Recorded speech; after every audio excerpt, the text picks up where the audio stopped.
Thousands of volcanoes rise from the Earth's surface and over 1,500 of them are active.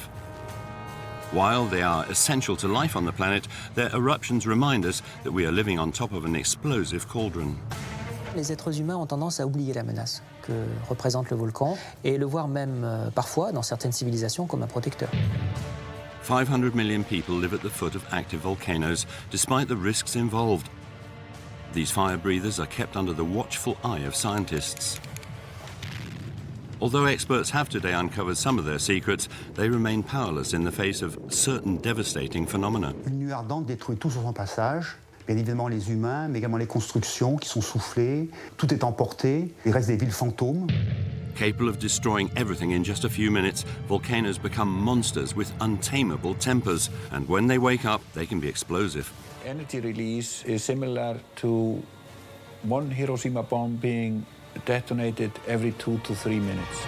In 2010, the eruption of the Icelandic volcano Eyjafjöll propelled thousands of tons of volcanic dust in the air. This eruption had global consequences, but why? Que ce soit les projections de cendres et de bombes, les nuées ardentes ou les gaz, on comprend bien que c'est les volcans qui font des dégâts, c'est le volcan qui tue. When a new volcano emerged from the bowels of this small Icelandic island in 1973, it was met with general surprise. Vorum hissa að þetta skyldi gerast. Okkur alltaf sagt að þetta var ekki eldvirkt svæði. The authorities put new techniques in place to control the monster, but can we really fight against such forces of nature? In 2007, on the island of Réunion, fountains of lava transformed into rivers of magma, which flowed into the sea. Un grand lac de lave a atteint la mer et à ce moment-là, ça s'est mis à péter dans tous les sens. Et il faut savoir que l'eau en surface, elle était à 80 degrés. With the collapse of the main crater, the eruption was unprecedented. Lorsqu'on regarde les écrits anciens, c'est vraiment la plus grosse éruption qu'a connue l'homme sur le piton de la fournaise.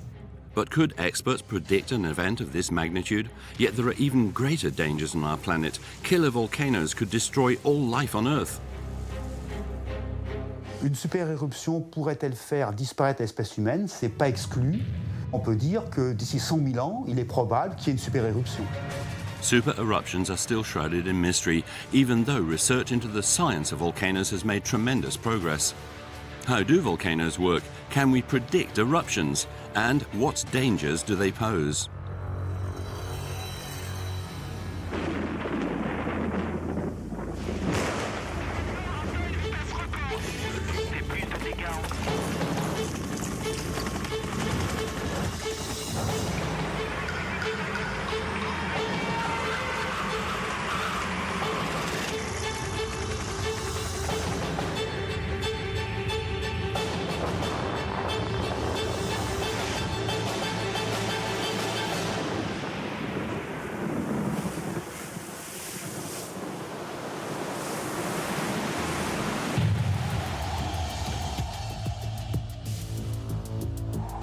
Volcanoes have shaped the surface of the planet. They have marked out continents, made islands emerge, but also ravaged millions of square kilometers of land. They could even take us into a new geological era. Each year, almost 50 volcanic eruptions shake the surface of the Earth. It is one of the most spectacular manifestations of the forces of nature. To understand where the power of these fire giants come from, we must look back at their origins. Le fonctionnement d'un volcan est assez complexe, car on ne voit que la partie superficielle, un petit peu comme la partie émergée d'un iceberg. Et pour bien comprendre le fonctionnement d'un volcan, il faut savoir ce qui se passe dessous. During the period of its creation, the Earth accumulated a considerable amount of energy under its surface. In its core, the temperature is 5,000 degrees. The mantle represents more than 80% of the planet's volume. It produces a flow of heat that slowly swirls the rocks. The surface is the Earth's crust, where we humans evolve. It forms an extremely thin layer, 30 kilometers thick on average, compared to 6,400 kilometers of the Earth's radius. The volcanoes are fueled by this energy today, and their eruptions regulate the Earth's balance. They originate in the mantle, where part of the rock melts. The less dense magma created rises to the surface. During its journey, it can accumulate in a large pocket, known as the magmatic chamber, and stay there for millennia. When the reservoir is full, the magma is expelled to the surface. It passes through the Earth's crust and continues its ascent along the volcanic chimney. When it emerges, an eruption is created. Tant qu'un volcan est actif, il est alimenté par du magma qui vient de profond. Puis un jour, pour différentes raisons, soit il n'y a plus de magma, soit le volcan s'est déplacé, et si le volcan n'est plus alimenté, il meurt. Over 1,500 volcanoes spread out between the continents are considered active today. They generally form on the borders of different tectonic plates, which make up the Earth's crust. These plates are always in motion. They spread further apart or collide. Most of the volcanoes on our planet are situated where an oceanic plate sinks under another plate. Une plaque plonge sous l'autre, on parle de subduction, et là c'est très favorable au volcanisme, c'est des volcans très importants, très actifs, donc cette région de subduction, notamment tout le tour du Pacifique, et dans ce cas-là, on parle de ceinture de feu du Pacifique, ça concentre la très grande majorité des volcans du monde et des volcans dangereux du monde. The Ring of Fire begins at the southern tip of South America. It goes as far as Alaska, joins Japan, then the Philippines, and ends in New Zealand. That is about 40,000 kilometers of volcano lined up around the Pacific. However, some of these giants appear in other areas. La majorité des volcans se situent aux limites de plaques, mais certains sont originaux, ils sont au milieu de plaques, soit au milieu de l'océan, comme l'île de la Réunion au milieu de l'océan Indien, soit au milieu de plaques continentales, comme les volcans d'Auvergne. With its numerous craters, Auvergne is a landmark of volcanism in metropolitan France. The last eruption took place 6,000 years ago, and the youngest volcanoes are still monitored by scientists today. These giants were born as a result of a second means of formation, which volcanologists call a hotspot. On some areas of the mantle, the temperature is higher than usual, bringing up enormous pieces of rock that melt near the surface. The hotspot acts on the Earth's crust as a kind of blowtorch. The magma produced moves through the fractures and eventually emerges into the open air, creating a volcano called a hotspot. Very few places in the world combine these two types of volcanism. One of them became the scene of a worldwide eruption in 2010.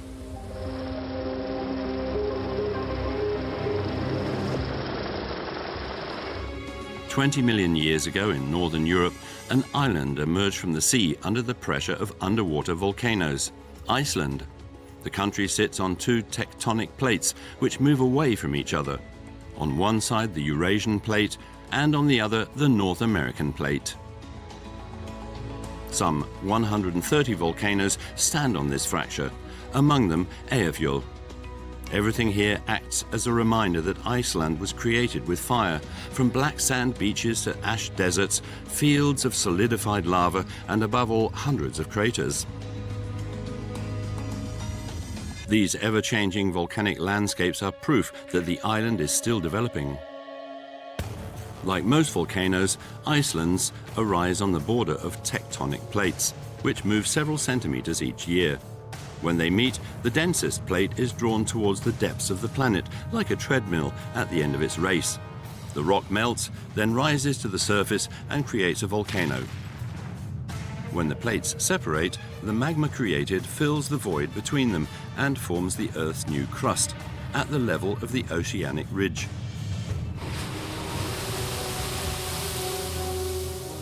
This is what happened in Iceland, but a second phenomena is added to this, a hotspot. At the Paris Institute of Earth Physics, Edward Kaminski studies the incredible characteristics of Icelandic volcanism. Une dorsale, typiquement, se situe sous nos pieds, à peu près à 5000 km de profondeur dans les océans. Il se produit dans cette dorsale un écartement des plaques et une production de magma. En Islande, se rajoute à ce phénomène l'arrivée d'un point chaud, donc une poussée supplémentaire, une production supplémentaire de magma qui va finir par créer une île, aujourd'hui émergée. Because of these two phenomena together, a volcano erupts in Iceland every 5 years on average. The island bears the scars and lives at the rhythm of these fire-breathing titans. But one of these eruptions is spoken of more than others. During the night of the 20th of March 2010, a volcano that had been asleep for nearly 200 years awoke. It was the Eyjafjall volcano. on observe l'ouverture d'une fissure éruptive assez classique, avec une activité de fontaine de lave d'intensité moyenne, des coulées de lave d'intensité moyenne et quelques rejets de cendres et de vapeur. Rien d'inquiétant, c'est d'ailleurs une éruption que l'on peut qualifier de touristique. We had this beautiful eruption with lava fountains and lava flowing. It was flowing down steep slopes, so we had lava falls. It was spectacularly beautiful. No danger during the first phase of the eruption that took place on the eastern slope of the volcano. For nearly a month, it produced flows of fluid lava with minor consequences to the island. But things did not end there. On the evening of the 13th of April, intense swarm of earthquakes started under the summit of Eyjafjallajökull. That did not signal anything good. And this signaled that magma was moving under the volcano. Indeed, in the early morning, the eruption suddenly changed location. The eruption started in the summit caldera of Eyjafjallajökull, and the upper part of Eyjafjallajökull is covered by glacier. And the summit caldera has ice up to 250 meters thick in places. The heat released by the magma melted the ice, what scientists call a subglacial eruption. Enormous flows of water then escaped to the plains, causing concern among the authorities. La crainte des autorités, c'est une fonte que l'on qualifierait d'une débâcle du glacier, c'est-à-dire une grande partie du volume du glacier qui est dispersée dans les fleuves et qui entraîne des inondations catastrophiques, extrêmement brutales et rapides, et donc bien sûr des morts et des destructions massives. Faced with this risk, the authorities closely monitored the giant and set up an SMS alert system. 800 inhabitants were evacuated from the area. Among these people was Gudlaug, who lives with her family at the foot of the volcano. Þegar við fáum skilaboðin frá 112 þá þurfum við að rýma og við höfum hálftíma til þess að rýma vegna þess að það getur komið flóð hérna niður og það getur verið flóðalda sem er 14-15 metrar hæð í svona verstu dæmi sem getur gerst og þá færi húsið mitt hérna og þannig ég hefði ekki til að snúa. Luckily, the floods spared the population, only submerging a few roads. But the collision between the magma and the glacier covering the volcano caused an exceptionally aggressive phenomenon. On the 14th of April, Icelanders witnessed a series of ultra-powerful explosions. The energy release is similar to one Hiroshima bomb being detonated every 2 to 3 minutes. Ice at 0 degrees was suddenly vaporized by magma, which was over 1,000 degrees, a violent thermal shock causing these enormous explosions. Arman Hoskuldsson is a volcanologist in Reykjavik. He explains this phenomenon. Si tu as une casserole avec de l'huile, et tu fais chauffer l'huile, et tu jettes de l'eau dedans. Ça, c'est ce qui se passe. C'est-à-dire, on a une magma qui est très très chaude, beaucoup plus chaude que le glacier et de l'eau. Et dès que la magma touche le glacier ou de l'eau, l'eau va évaporer dans une explosion. In just a few days, these enormous explosions propelled 140 million cubic meters of volcanic matter into the air. That is more than twice the volume of the dune of Pilar, and one of the materials released into the atmosphere had global consequences. À partir du 14 avril, nous avons donc un magma visqueux qui interagit avec de l'eau de fonte qui se transforme en vapeur au contact du magma incandescent. Ceci produit des explosions gigantesques, extrêmement puissantes, qui vont projeter dans la haute atmosphère un mélange de gaz volcanique et de cendres pulvérisées. Cette combinaison-là a créé des cendres ultra fines, des cendres plus petites qu'un micron. Filled with microscopic ash, the volcanic cloud quickly rose 10 kilometers. Ce panache, il est chaud, donc il monte comme un ballon d'air chaud, puis il s'ouvre comme un parapluie, il s'étale comme un champignon, et après il est entraîné par des vents dominants qu'on appelle les jet streams, qui peuvent les entraîner sur plusieurs centaines de kilomètres. The strong winds pushed the volcanic plume towards the east of the country. In a few days, the cloud had reached Scandinavia, then France, and all over northern Europe. Le panache de l'Eyjafjall est un piège pour le trafic aérien. Comme ce panache a atteint 10 km d'altitude, il a été dispersé à l'intérieur de l'espace aérien sous la forme d'une concentration très faible de cendres qui n'est pas détectée par les pilotes. Faced with this dangerous volcanic cloud, many European countries cancelled aeroplane flights and closed their airspace for a week. Constituted of fragments of solidified magma, the ash threatened to damage the engines. Un avion de ligne qui traverserait l'atmosphère contaminée par le nuage volcanique serait chargé en cendres à une quantité qui correspond à peu près à 1 kg par heure. Cela revient à générer en permanence dans le réacteur un liquide magmatique, un magma en fusion, qui va figer à l'intérieur des pales et va entraîner une surchauffe du moteur qui peut entraîner l'extinction du moteur. Almost 100,000 flights were cancelled in total, and ultimately the entire world was affected by the eruption of Eyjafjallajökull.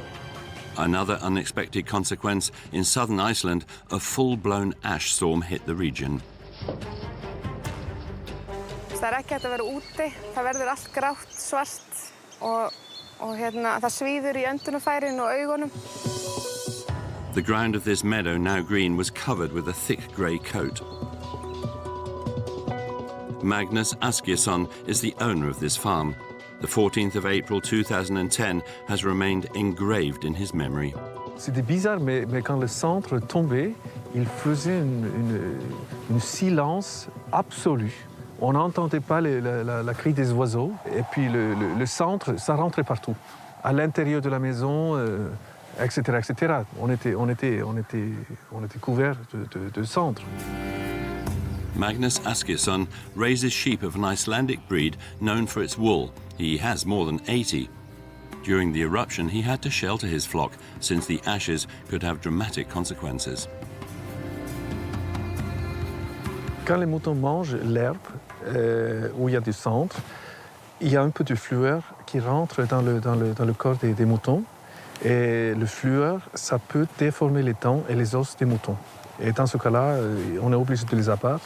Et pour moi, ça c'est un peu dommage parce qu'on a eu la même race ici depuis des siècles quasiment qui savent se protéger contre la pluie, contre la neige et le vent. Luckily, Magnus's herd was not intoxicated with fluorine. But Icelanders will always remember the true catastrophe that resulted from the eruption of Laki in 1783. Dans le cas du Laki, où l'éruption a duré par exemple plus d'1 an et demi, il y a un enrichissement progressif du sol en fluor lié à la désagrégation des cendres sous l'effet des pluies. En 1783, c'est plus de 50% du cheptel qui meurt ainsi en Islande et plus de 20% de la population qui meurt de famine. Dans le cas de l'Eyjafjallajökull, l'éruption a été finalement de faible intensité et assez courte. Elle n'a pas eu d'impact à ce niveau-là. Fortunately, the eruption of Eyjafjallajökull caused no casualties. After 3 days of intense explosive activity, the giant ash breather finally calmed down. Its eruption left behind a gaping hole, hollowed out in the glacier. But it still took nearly 6 months for Eyjafjallajökull to go back to sleep, and no one knows how long for. This explosive kind of activity is by far the most violent, but there is also another type of eruption that ravages everything in its path. Les éruptions volcaniques varient. On va en distinguer 2 grands types.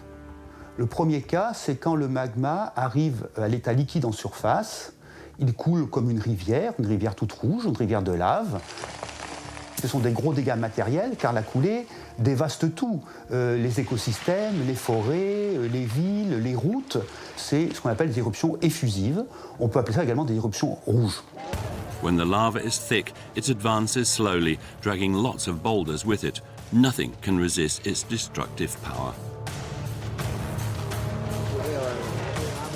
At the heart of the flow, the temperature nears 1,000 degrees, and when the lava cools down, it can take some amazing shapes. Among the volcanoes which release the most lava in the world are those of the Hawaiian archipelago. The Kilauea last erupted in January 1983. As a result of the red flood that escaped from the bowels of the Big Island for more than 30 years, the island continues to expand. Effusive eruptions are the least dangerous to man, unlike grey volcanoes, which can be real killers. If gas accumulates under a thick magma, it rushes out of the crater in the form of enormous explosions. Matter is then projected at speeds of up to several hundred kilometers per hour. Dans le cas des éruptions explosives grises, il y a souvent des projections de fragments de magma plus ou moins solidifiés.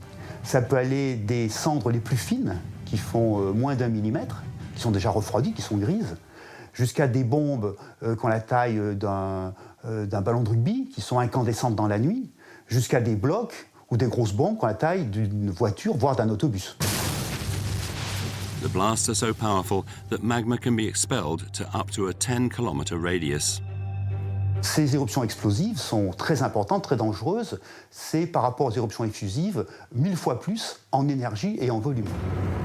Scientists have developed a scale that measures the intensity of eruptions, the Volcanic Explosivity Index. It ranges from 0 for effusive eruptions like those in Hawaii to 8 for the most extreme eruptions. Grey volcanoes can be particularly violent. They can trigger dreadful volcanic phenomena, terrible pyroclastic flows which nothing and nobody can withstand. Une nuée ardente se forme lorsque le magma est très visqueux, très explosif, et il jaillit d'un seul coup, soit parce qu'un morceau de la montagne s'effondre, soit parce qu'il sort latéralement. Il sort un peu comme un coup de fusil.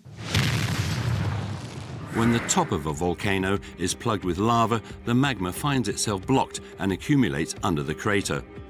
When the pressure becomes too strong, the dome of the volcano explodes, releasing an avalanche of rocks, ash, liquid and gas that travel down the volcano's slopes at several hundred kilometers per hour. This death cloud can reach 500 degrees, a brutal event that lasts only a few minutes. Une nuée ardente détruit tout sur son passage, bien évidemment les humains, mais également les constructions qui sont soufflées, les forêts qui sont entièrement détruites. Il ne reste plus que des arbres coupés à 1 mètre du sol et réduits en cendres ou en charbon de bois. Les routes sont détruites, tout est emporté. Il reste des villes fantômes, comme Plymouth à Montserrat. The Soufriere Hills on the Caribbean island of Montserrat give an idea of the terrible consequences caused by this phenomenon. In Plymouth, the capital, everything seems frozen in time in 1997, when the city was destroyed and buried by pyroclastic flows. About 20 people perished that year, but most of the population was evacuated thanks to the warnings of an observatory set up there 2 years earlier. Without it, there could have been thousands of victims. Since the second half of the 19th century, volcanological observatories have gradually been set up in the 4 corners of the world, making considerable progress in the science of volcanoes. Les 100 volcans les plus dangereux du monde sont surveillés par des observatoires qui fonctionnent 24 heures sur 24, qui sont habités par des scientifiques, des techniciens qui se relaient. Et ces observatoires sont liés directement à des capteurs placés sur les volcans, qui est en quelque sorte ausculté, radiographié, monitoré, et les moindres variations de certains paramètres sont enregistrées par l'observatoire qui peut prendre des décisions. 10% of the planet's active volcanoes are monitored continuously, but some places are too difficult to access, making it impossible to set up an observatory. Fortunately, satellites are now able to monitor their activity, and thanks to them, scientists observe how the ground moves and changes with an accuracy of up to a centimetre. One French island is home to a state-of-the-art observatory that continually measures the pulse of a world-famous volcano. In 2007, it produced the eruption of the century. The island of Réunion, in the heart of the Indian Ocean. A true lava breather emerged from this island. It is known in English as the Peak of the Furnace. This stretch of volcanic land sprang up from the depths of the seas 3 million years ago. 3,000 meters high, the Snow Peak reigns over Réunion Island. This giant, which has been dormant for 120 centuries, created 2/3 of the island. Amazing lunar landscapes and stretches of hardened lava on which nothing grows remind us that it is the peak of the furnace that makes the landscape itself. The Réunion volcano lies in the middle of the African tectonic plate. Here, there is no gap or collision between the plates. Its activity continues owing to a very special mechanism. The peak of the furnace is located on a hotspot. Ces volcans sont isolés, ça veut dire qu'à cet endroit-là, en profondeur, le manteau peut fondre, créer du magma, et donc se forme un volcan en plein milieu de la plaque océanique ou continentale. In the depths of a hotspot, the temperature is extremely high and less dense, so huge pieces of rock rise. As they approach the surface, they melt and create magma. When this magma penetrates the Earth's crust, it forms a new volcano. However, tectonic plates move constantly. Driven by the plates, the volcano slowly shifts away from the hotspot and eventually goes out. The magma continues to pass through the crust as the plate moves. This is how a line of volcanoes is born. Si la plaque est mobile au-dessus d'un point chaud fixe, eh bien, il y a l'effet chalumeau, c'est-à-dire qu'on retrouve des volcans qui sont alignés et de plus en plus jeunes à mesure qu'on se rapproche du point chaud. The peak of the Furnace volcano is located just above a hotspot, making it one of the most active volcanoes on the planet. Lava flows out of the surface every 8 months. It has therefore become an open-air laboratory for scientists.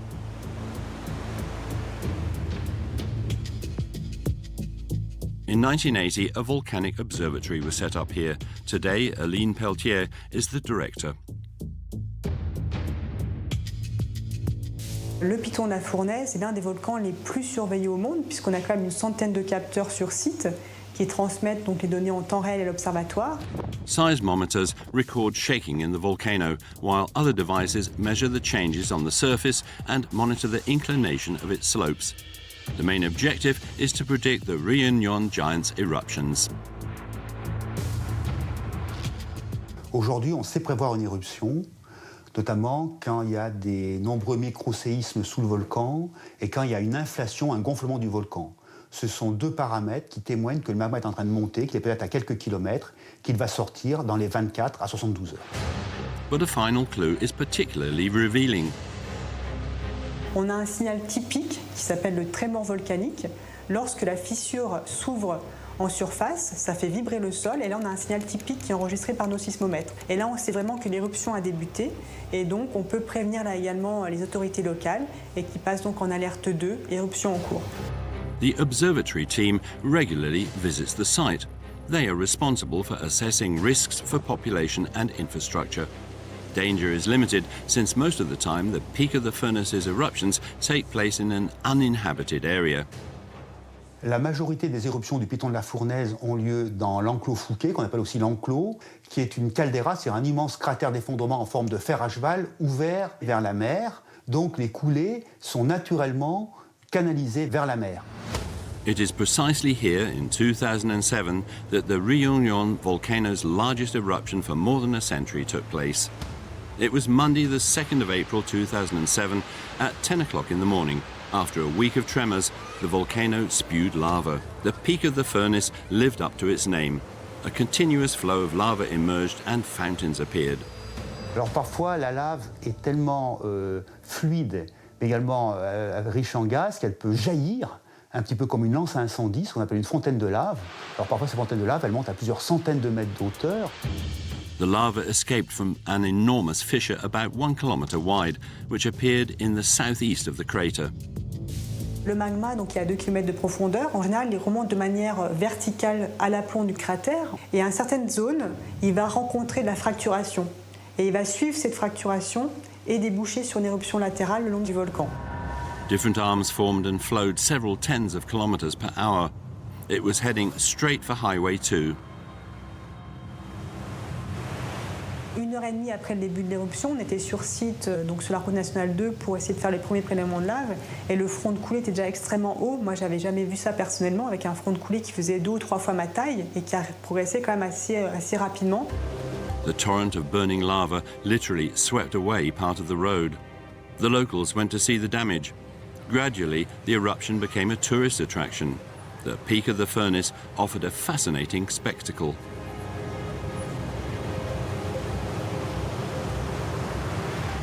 Les éruptions effusives rouges sont très belles, mais paradoxalement, ce n'est pas les plus dangereuses.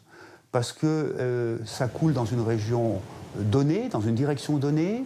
Ça peut durer parfois longtemps, quelques semaines, quelques mois, voire quelques années. Mais on va dire que les dégâts sont essentiellement matériels.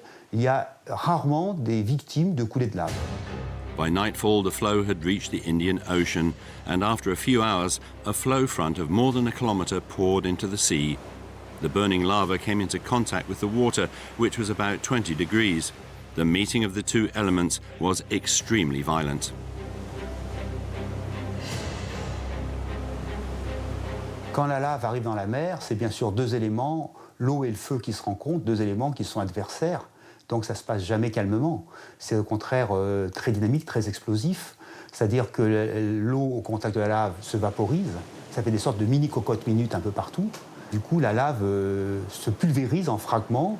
Donc c'est un mélange de cendres noires pulvérisées qui sont projetées et de panaches de vapeur d'eau qui tourbillonnent furieusement. The confrontation between the lava and the Indian Ocean also triggered chemical chain reactions. Sulfur dioxide, chloridic acid and sulfuric acid were then released into an immense cloud of steam. Some days after the lava flowed into the ocean, scientists went by boat to dive. Their goal was to study the impact of lava on the marine environment. In this team was the oceanologist Jean-Pascal Quod. On était sur un zodiaque à 50 mètres devant le fond de la coulée, qui était très très calme. La coulée était calme, elle se jetait lentement dans la mer, on voyait qu'elle allait sous l'eau. Et donc on avait le bleu, on avait le noir, on avait le blanc des nuages, on avait le cône volcanique, les montagnes. Et c'est un moment de pur bonheur et de pure connexion avec la nature profonde et vraiment les forces intenses. But events took a whole new turn. Au moment où on est arrivé derrière la pointe de la coulée, un grand lac de lave a atteint la mer et à ce moment-là, ça s'est mis à péter dans tous les sens. Il y avait des pavés qui partaient dans l'air, il y avait des panaches partout. Et il faut savoir que l'eau en surface, elle était à 80 degrés. Faced with this danger, the team cancelled the dive and decided to move away from the flow front. 500 meters from the shore, the scientists made a strange discovery. On a commencé à voir des poissons qui flottaient à la surface, qui bougeaient encore. Il y en avait qui étaient cuits, il y en avait qui étaient encore vivants. Et quand on les a regardés, on dit mais on ne les connaît pas ces poissons. Ils ont dévaginé, regarde la vessie natatoire, elle est encore gonflée. Il vient de mourir. Encore une nouvelle espèce. Incroyable. C'était un moment extraordinaire, c'est-à-dire qu'on venait juste de survivre en disant on a survécu, ouf, on ne s'est pas mis à l'eau. Et finalement on va au large et la nature nous a offert ce magnifique mystère. Killed by thermal and chemical shock as a result of the encounter between the lava and the water, hundreds of fish rose from the deep. Pendant 3 jours, avec plusieurs équipes, on s'est relayé sur la coulée. On est venu tous les jours et tous les jours on a collecté ces poissons, finalement pour arriver à peu près à 300 poissons, dans lesquels on a pu identifier une trentaine d'espèces qui n'étaient pas connues pour la Réunion et une dizaine d'espèces qui étaient nouvelles pour la science. While teams of scientists finished their research in the sea, the peak of the furnace continued to roar. The lava flow reached an exceptional level of 50 cubic meters per second on average, a record for Réunion Island, enough to fill an Olympic swimming pool in less than a minute. On a eu des volumes impliqués qui étaient extrêmement importants, 100 fois plus importants qu'une éruption moyenne au piton de la Fournaise. Des fontaines de lave qui ont atteint 200 mètres de hauteur, alors qu'une éruption classique, c'est plutôt 30 mètres de hauteur ici à la Fournaise. At the same time, the observatory noted an impressive increase in seismic activity under the central crater. 1,000 small earthquakes were recorded in a day, and scientists feared the crater's collapse.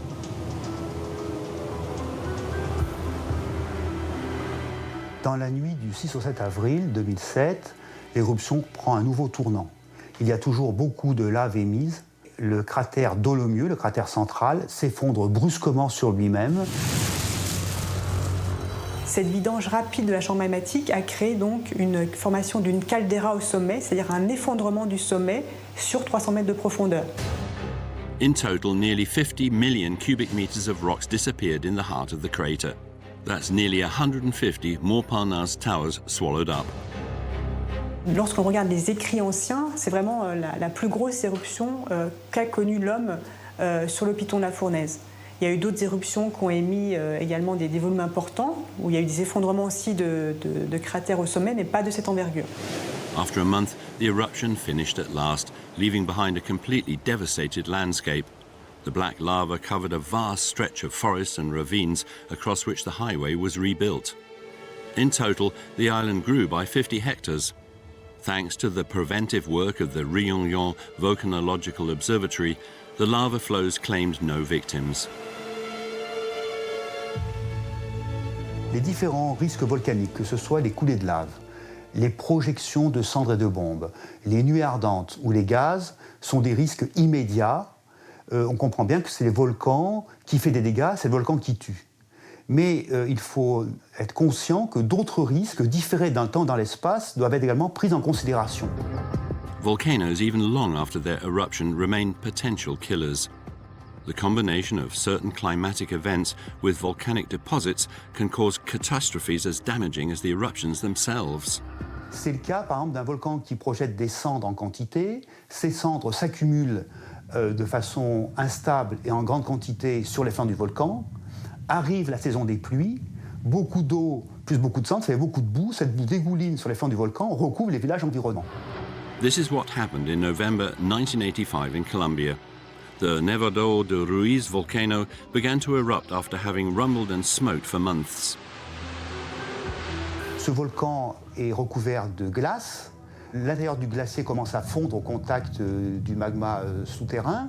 Des poches d'eau se forment, qui sont brusquement libérées, donc déferle un mélange d'eau, de cendres, de blocs, de fragments de glace, qui empruntent les vallées, qui parcourent des distances importantes, 60, 80, 100 km, qui recouvrent des parties de villes, dont Armero, faisant 25 000 victimes.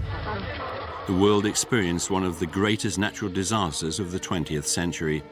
The town of Armero was literally wiped from the map, completely covered in mud, now hardened like cement.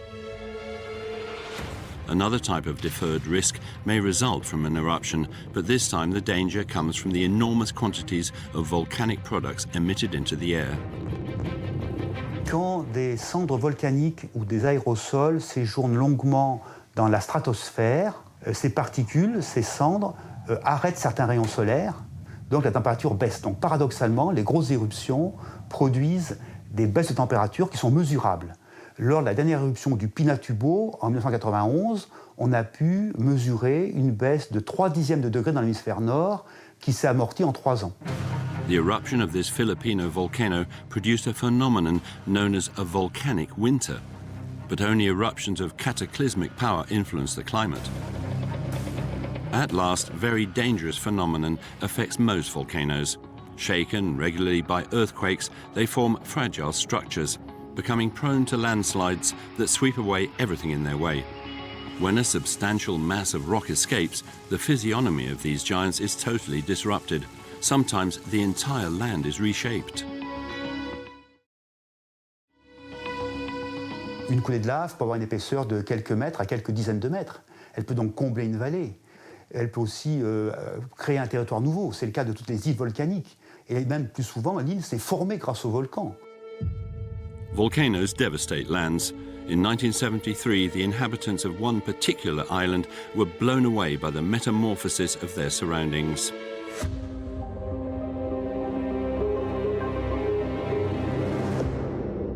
We return to Iceland. According to scientists, some 250 eruptions have shaken these lands with fire and ice for more than a millennium. They also forced the Vestmannaeyjar archipelago a dozen kilometers from the country's southwest coast. Some 15 islands sprung up from the waves as a result of this underwater volcanic power. Heimaey, the main island, is the only one inhabited. It is now dominated by Eldfell. Helgafell, dormant for thousands of years, stands beside it.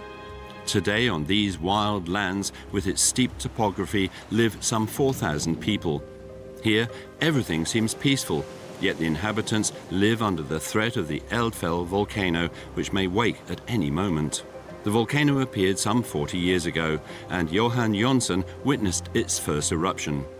His childhood home was caught in a lava flow. Hérna holtstólpinn inn í húsið, eða stéttina, og húsið var svona 10 metra frá götunni. Og hérna, ég bara flutti yfir götuna í þetta hús hér. Þetta var eina húsið sem stóð eftir, þannig ég fór einhverja 15-20 metra. Það var nú öll ósköpin þegar upp var staðið. Þannig ég hef alltaf átt heima hér allt mitt líf á þessari torfu. Today, nature has reclaimed its rights, but some remnants remain of houses which stood here before the eruption. Þessi steypuklumpur hérna, þetta skorsteinn af húsi sem var hérna í næstu götu. Farðist hingað upp eftir og endaði hérna. Þannig að Nevertheless, there was no sign of such a catastrophe at the time. The event was met with general surprise. Við vorum hissa að þetta skyldi gerast. Okkur var alltaf sagt að þetta var ekki eldvirkt svæði. Þannig að við vissum ekki að þetta væri svona. Þetta byrjaði með svona 3 litlum jarðskjálftum, örlitlum jarðskjálftum. Og síðan bara hófst þetta. At the beginning of 1973, the Eldfell volcano did not yet exist. Le 23 janvier 1973, les flancs de l'Elgafeld s'ouvrent, de la lave jaillit, des projections de cendres, des bombes.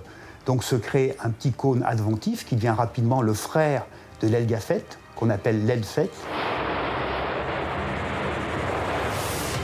At 2 o'clock in the morning, the ground of the east of the island was ripped by an enormous fissure which rapidly reached 2 kilometers, along which giant fountains of lava spurted towards the sky. The scene was unbelievable. A curtain of fire was only a few hundred meters from the first houses of Heimaey. In the middle of the night, sirens sounded and the authorities moved through the streets to wake the sleeping population. They had one instruction: immediate evacuation.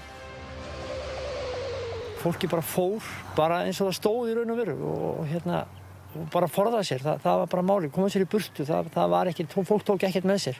Bara eitthvað lágmark, einhverja handtösku kannski eða sem var bara hent niður í flýti. Fötin voru skilin eftir, það var allt skilið eftir. Það var bara að koma sér í burtu, það vissi enginn hvað myndi gerast.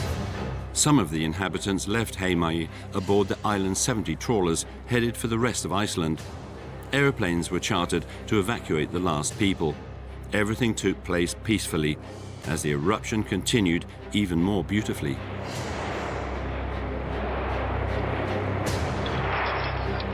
Nous devons rester sur place à la fin de la matinée qu'environ 200 à 300 personnes qui sont mobilisées pour gérer la crise sur place.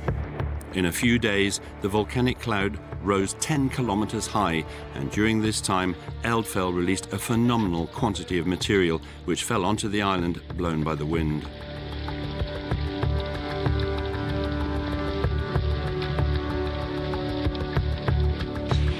But the layer of ashes rapidly reached several meters high, and under its weight, the building roofs collapse.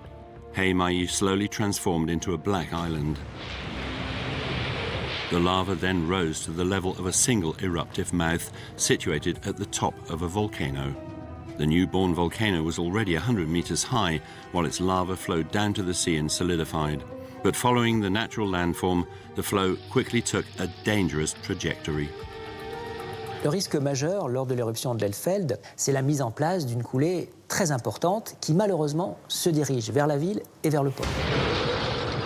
At the beginning of February, the lava advanced tens of meters a day. After 2 weeks of eruption, the flow ended up reaching the town and directly threatening the port. Le port est le centre vital de l'île, c'est un des plus grands ports de pêche de l'Islande. Il faut donc trouver une astuce pour limiter les dégâts. Backed into a corner, the authorities tried their all and proposed stopping the flow by watering it with seawater.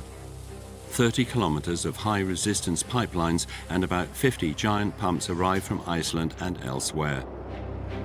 Each hose fired 1 cubic meter of icy seawater per second, enough to fill an Olympic-sized swimming pool in 40 minutes. Arrêter une coulée de lave, c'est toujours très difficile. Là, le contexte était particulier parce qu'on était en bord de mer. Et donc, cette quantité d'eau de mer froide sur le front de la coulée a eu pour effet de solidifier la lave et donc de créer une première muraille naturelle. Et donc, la lave qui était liquide à l'arrière s'est détournée. After several weeks of struggle, the flow front stopped in extremis at the entrance of the port. And thanks to the channel that the lava had constructed, it was now much better protected. Although this flow was able to be held back by colossal efforts, volcanic eruptions remain an indomitable force of nature.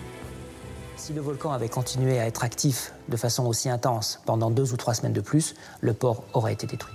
On the 26th of June 1973, the volcano fell at last into a deceptive slumber.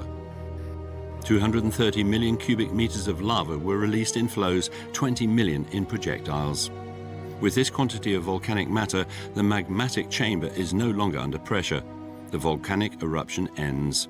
Depending on volcano flow and the amount of magma filling the reservoir, eruptions can last from one day to several years. After 5 months of activity, Eldfell left behind a desolate landscape. In the end, nearly 1/3 of the town was flattened under the weight of the ashes, destroyed, burned or crushed by the lava. Lorsque les habitants se réinstallent sur l'île, le paysage a quand même sensiblement changé, puisqu'il y a une grande partie de l'île qui est maintenant recouverte par des coulées volcaniques. Et surtout, il y a un nouveau volcan, l'Eldfell, qui a un cône volcanique qui domine maintenant la ville.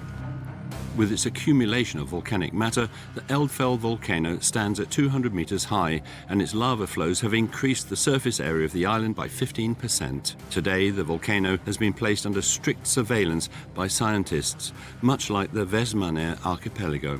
L'archipel des îles Vestman est un système volcanique en cours de construction. C'est-à-dire que régulièrement, les éruptions volcaniques peuvent avoir lieu sur des centres éruptifs émergés, mais parfois sous l'eau. To the planet's land volcanoes are added countless underwater volcanoes which dot our oceans. There are probably 1,000 times more than on the surface. Hidden in the great depths, they still remain a mystery. But when lava does surge from the waves, these underwater volcanoes brutally remind us of their existence. That is what happened around 20 kilometers away from Heimaey. Almost 50 years ago, Surtsey Island did not yet exist. On the 14th of November 1963, in the early hours of the morning, some fishermen noticed a column of vapor rising 10 kilometers into the sky in the distance. In a few hours, the ocean opened up and breathed pulverized rock and ash, an extraordinary spectacle. Le contact à faible profondeur du magma et de l'eau a été explosif. L'eau a un peu joué le rôle d'une cocotte minute. Et donc, il est jailli des gerbes de cendres noires et de vapeur d'eau blanche. C'est une éruption en noir et blanc qu'on appelle une éruption hydrovolcanique, moitié eau, moitié volcan. Hydrovolcanic eruptions happen frequently in Iceland, but in Surtsey, things did not stop there. The next day, a piece of earth emerged from the ocean.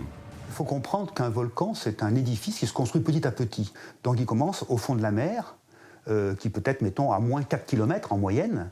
Donc ce volcan se construit à chaque éruption. Puis un jour, il va émerger. Ce volcan qui émerge, il est battu par les vagues, il est détruit, donc il y a une lutte entre le volcan qui sort, les vagues qui le détruisent. Donc le volcan s'élargit. Et puis quand il a assez de surface, de substratum, il se met à sortir, et puis à ce moment-là, l'eau n'y peut plus rien. Une île se crée véritablement. For 4 years, Surtsey Island grew with each eruption. In June 1967, it finally reached the size of 370 football pitches. In human memory, it is the longest eruption Iceland has ever seen. A new land was born from the forces of nature. However, human beings seem to ignore these kinds of disastrous events. Since antiquity, populations have settled at the foot of these menacing mountains. This is the case of Vesuvius, the only active volcano in continental Europe. It rises above the Bay of Naples, where 4 million people live. The population seem to have forgotten the catastrophe of Pompeii. Yet nearly 2,000 years later, these petrified bodies testify to the magnitude of this event. Like a time bomb, Vesuvius is still in danger of exploding. Scientists estimate that the pyroclastic flows could once again hit the region. At the time, they destroyed everything in their path, wiping neighboring villages off the map. Vesuvius's last eruption dates back to 1944 and gives an idea of the strength of this Italian volcano. It spewed lava flows for 11 consecutive days. The inhabitants of the region witnessed the destruction of buildings helplessly, while a thick layer of ash covered Naples. Today, nearly 500 million people on the planet live at the mercy of these fire giants. On peut être étonné que des gens habitent au pied des volcans. Alors il y a plusieurs raisons. C'est que d'abord les éruptions sont espacées parfois de plusieurs siècles. Donc entre plusieurs générations, il y a un certain oubli. Également, les terres autour des volcans sont fertiles, donc cultivées. Donc pour un paysan javanais, par exemple, le calcul est simple, il va dire « le volcan tue tous les siècles, mais me nourrit chaque jour ». On volcanic slopes, the soil is of unparalleled fertility. The eruptions act as a fertilizer falling from the sky. Composed of multiple minerals, ash serves as food for plants, which grow at a faster rate than average. These giants are capable of the best and the worst. The planet remains under the sway of a final threat, the supervolcano. Belts in the Earth's crust, they await their hour. To the west of the United States, every year, more than 3 million tourists unknowingly walk over a sleeping monster, the Great Yellowstone Volcano. Invisible to the naked eye, it hides under a nature park known across the world. Countless geysers, fumaroles and hot springs offer signs of the site's volcanic nature. Despite its 60-kilometer diameter, visitors can only guess its presence. Yet under the supervolcano's magmatic chamber is a gigantic basin of half-melted rock. It would fill the Grand Canyon in Colorado more than 11 times. The awakening of this supervolcano could cause a true disaster. Ça voudrait dire que 100 km autour de Yellowstone, tout est détruit comme par une bombe atomique, qui est 10 cm de cendres sur 1000 km autour du point, qui a une baisse de température de 10 à 15 degrés sur l'hémisphère nord, et que les ports d'Anvers et d'Hambourg sont dans la glace. The event could bring us back to the Ice Age, a cataclysmic event that would lead to the extinction of many species, because super eruptions are an unparalleled force of nature. Une super éruption, c'est une éruption qui est 1000 fois plus importante que les éruptions explosives dont on a parlé. C'est-à-dire elle produit non pas 1 km3, mais 1000 km3, voire 3000 km3 de matériaux projetés. The amount of volcanic matter emitted would be so colossal that the proportions are unimaginable, especially since a super eruption has never been witnessed. And for a good reason, as the last one dates back more than 70,000 years. Ces super éruptions sont heureusement 1000 fois plus rares, parce qu'il faut 1000 fois plus d'énergie. Donc les probabilités qu'il y ait une super éruption dans un avenir proche sont faibles, elles ne sont pas nulles. Simplement on peut dire que d'ici 100 000 ans, il est probable qu'il y ait une super éruption. The next super eruption may not take place that far away from us. In the Bay of Naples, it is not only Vesuvius that threatens the population. Its observatory watches over a much more dangerous monster, the Phlegrean Fields. Ranked among the most dangerous in the world, this supervolcano concerns specialists who have detected alarming variations. In total, some 10 supervolcanoes are closely monitored by experts to detect any signs of awakening. But we remain powerless in the face of the force of nature.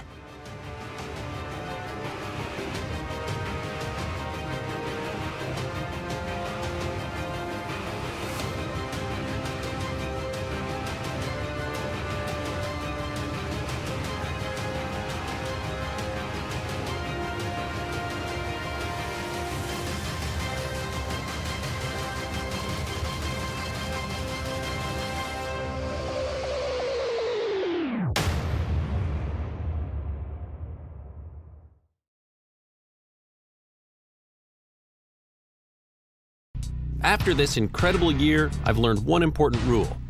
Preparation is everything. To safely walk on lava, get close to storms, or explore faraway worlds, you've got to do your homework. But nothing could prepare me for my next crazy, heart-pounding, breathtaking adventure. Michelle, will you marry me?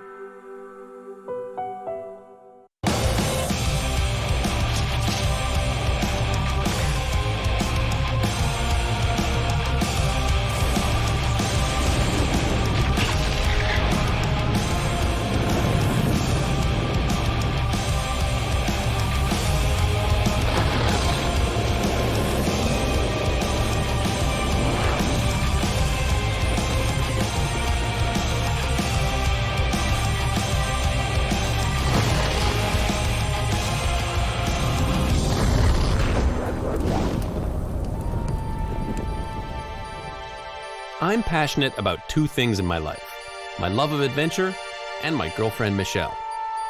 She's quite something, almost as adventurous as me, and quite fearless. I've always wanted to find a way to take her along on one of my trips, and I think I've found it. Thank you. Happy birthday. Thank you. 10 on tour 1, 8 on tour 2. After some warm-up conversation, I finally work up the courage. And basically, I just wanted you to know that I can't really picture the rest of my life without you there with me. You're not. Michelle, will you marry me? Yes. Oh my God. Oh my God, it's beautiful. Wow. It's not often you can get me speechless. Wow. But there's more. Okay. We're going on all these adventures, and I would like to take you along on one of them. Okay. And how do you feel about the idea of having a ceremony in a beautiful tropical South Pacific island with the local people on top of on the rim of a volcano? I love it. That's great. That couldn't be any more romantic.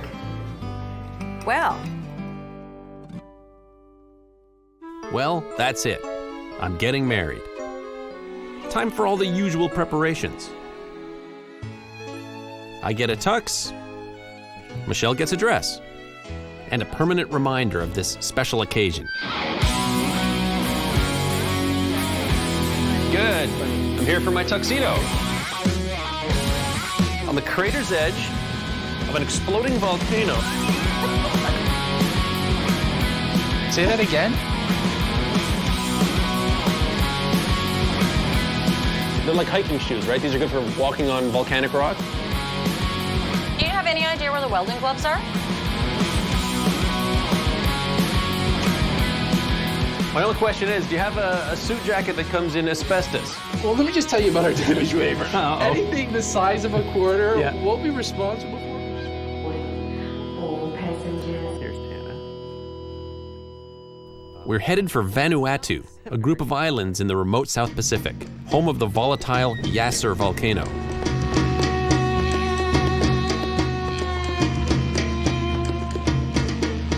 It's an incredibly long trip via Australia and New Zealand. After 4 grueling plane rides, Michelle and I arrive in Port Vila, the capital. Despite what the sign says, friendly Vanuatu does have a dark and mysterious side. Once home to cannibal tribes, and still home to the John Frum cargo cult that worships a mythical World War II soldier believed to be their messiah, set to return any day with riches for all.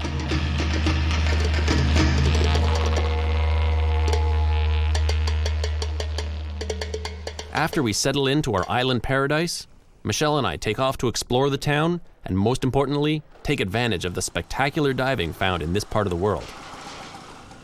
Welcome to Vanuatu. Hi, thank you.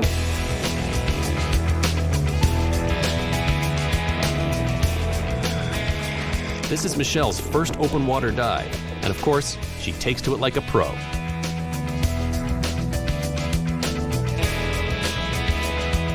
What a fantastic array of sights and species.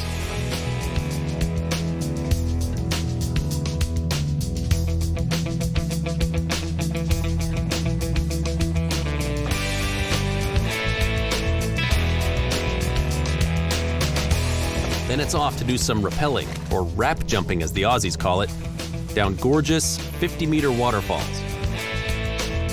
After all, Vanuatu is the home of the insane rite of passage known as land diving.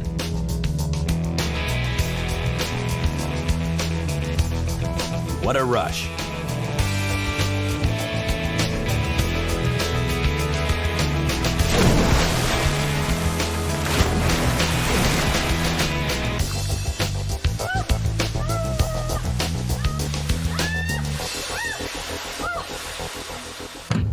Next, we visit a jungle village where, until only 50 years ago, cannibalism was still practiced.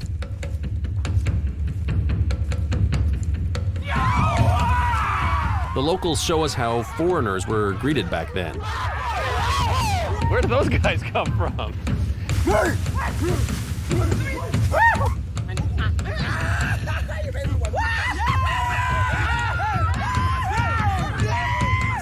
We are welcome guests. They even invite us for lunch.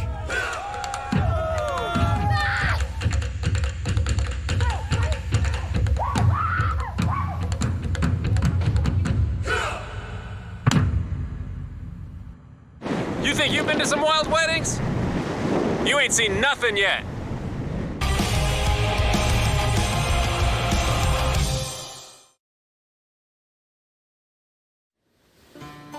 I've traveled thousands of miles with my fiancée Michelle to the remote Vanuatu Islands to get married on the edge of a lava-spitting volcano. But first, I'm off to Yasser to do some reconnaissance on my own. I'm leaving Iririki and heading to Tana Island tomorrow, and it's a pretty primitive island. There's no paved roads in the whole place, and the only electricity there is at a few of the hotels, and that's it. And it's a rough track from the main city of Lenakau all the way over to Yasser Volcano. And that's where I'm headed. That's where the big wedding's gonna be.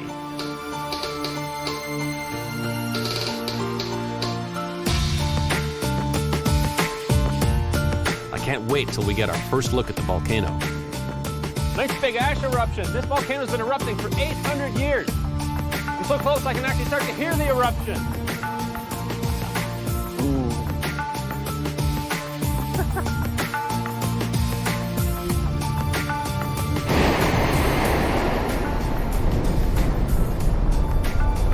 Nice. Real nice. Big ash cloud. Yasser Volcano. One of the most active volcanoes in the world. Every few minutes I'm getting big explosions out of the volcano here. Large ash eruptions, large chunks of lava. These lava bombs come flying out of the crater. I'm not sure how far. Wouldn't want to get hit by one though.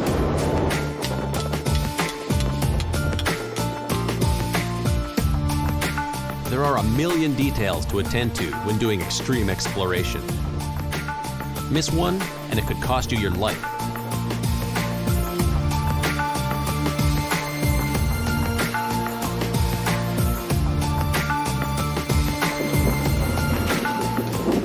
Right now, the plan is to rappel down into the crater of the volcano and still make it out for my wedding day.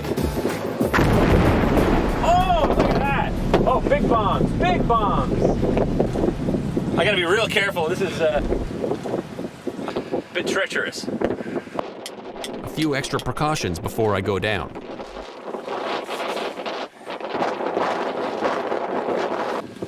As long as I'm squeezing it, I can go down. As soon as I let go, I'm attached to it, and you pull me up on the rope. The danger of this volcano is its unpredictable nature. It never erupts the same way twice, so my survival depends on watching where the lava bombs fall.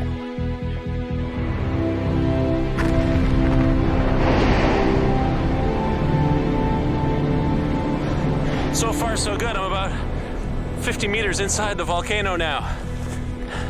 The lava's really starting to glow bright orange. It's starting to get dark. Whoa. Big explosions behind me. Huge. Gotta keep going. Turning your back on the crater is terrifying. It's hurling 2,000-degree chunks of lava, sometimes as big as refrigerators. Okay, I'm 60 meters down into the volcano, and this is as far as I can go safely because I'm at the end of my rope. As a safety precaution, I don't want to go any further. The rocks around me are smoking, and I'm totally surrounded by relatively fresh lava bombs. This is crazy.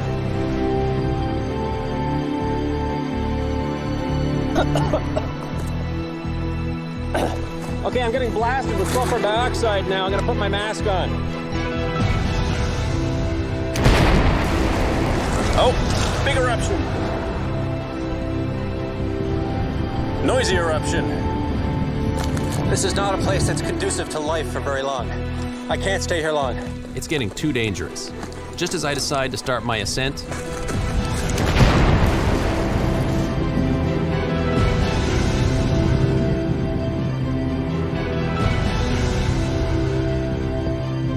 a huge bomb.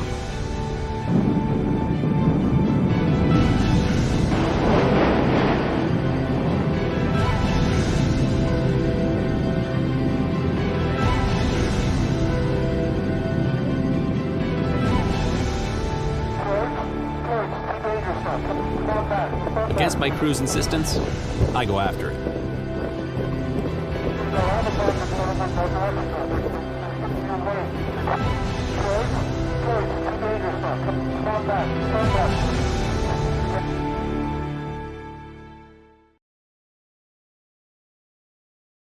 I'm descending into the Yasser volcano in the South Pacific,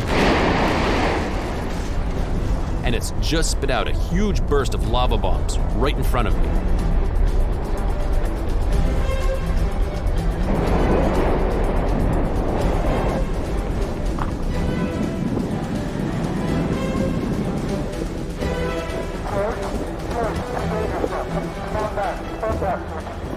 They plead with me to turn back, but this is a rare chance to get a red-hot sample of molten lava. But if I don't get the fresh bomb and get out of the active lava field fast, and then another massive eruption. I didn't realize until I reviewed the footage later just how close the lava was to hitting me.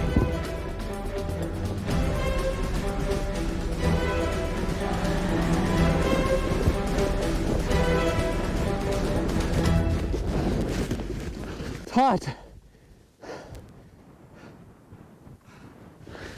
Brand new bomb from Yasser. I saw where it hit. Ran out to get it.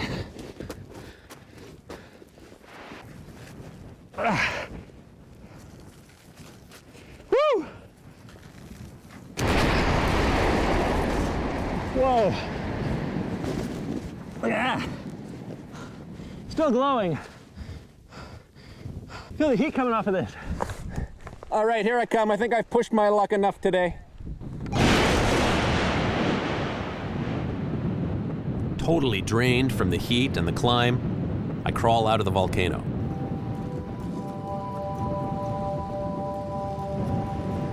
Hot.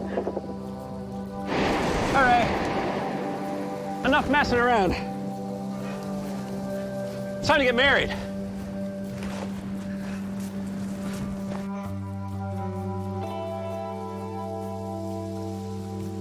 How do I explain to people my attraction to things as volatile and dangerous as an active volcano? This is how.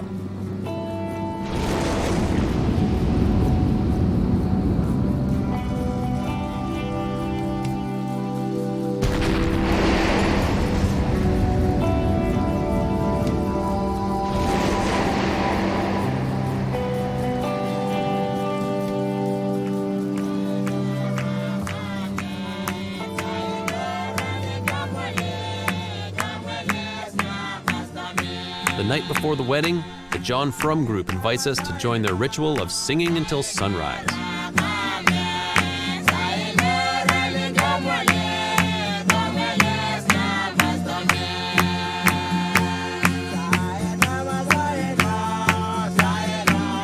Complete with a band and an all-you-can-drink kava bar.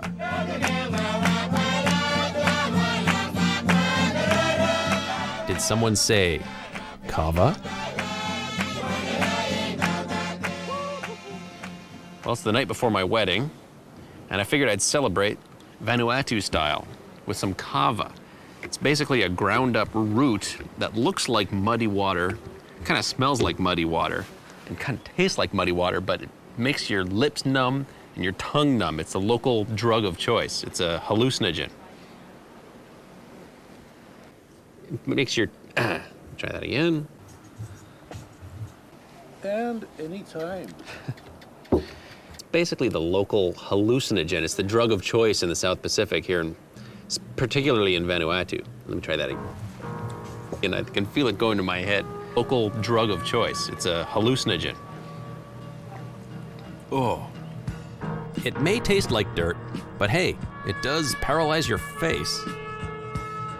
So that anything he can do, I can do better. Here goes.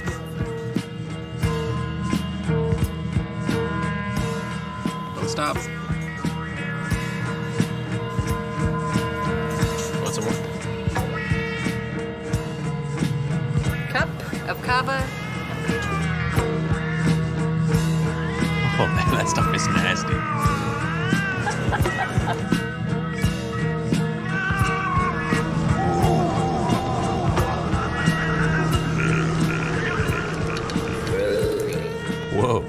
So this is what the 60s were like.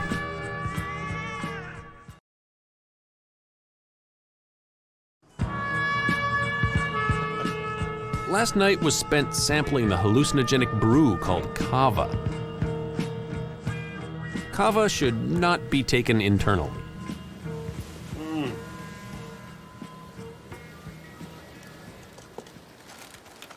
So, today's the big day. Getting dressed up. Got the wedding zit. See, right there. Another little buddy form here. Figures.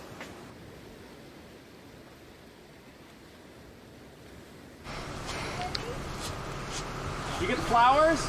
I have no idea if I've got everything. Still waiting for the bride. And it's so hot my cufflinks are melting. Today's her day, and she gets to be late. And I'm not allowed to complain. That's where we're going, right up top. That's where we're getting married, right at the top of the Yasser. And it's real active today.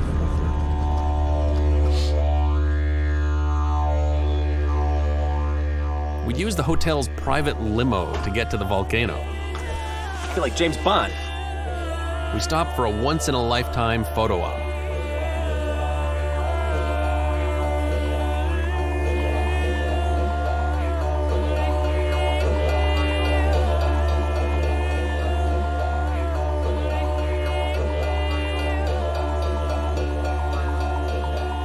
The tannees pitch in to help us pull off this unusual feat, including Pastor Isaac, who dons traditional garb to perform the service. It's awesome! Yeah, she says that now, but wait till the lava bombs start falling within 10 feet of her. Shut up. Good stuff. Where's all my ushers to do this for me? Where's my best man? Where's the limo?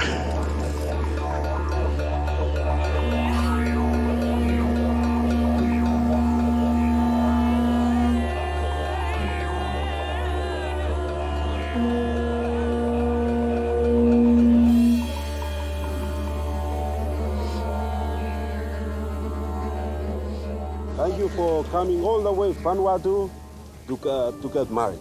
So I'd just like to welcome you and say thank you for coming this far. You have to make a vow in the presence of the Almighty God that you promise to take this woman as your wife.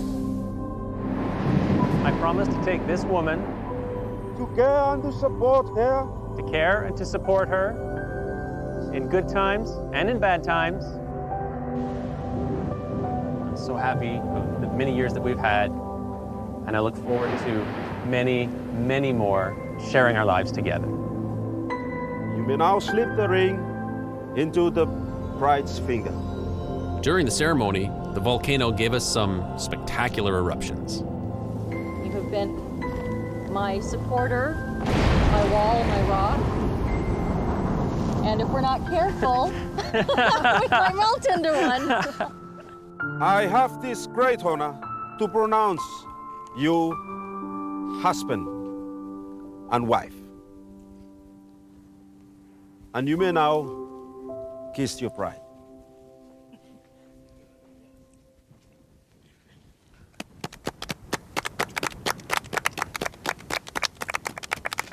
Let's ask the band to give a little song to finish off this ceremony.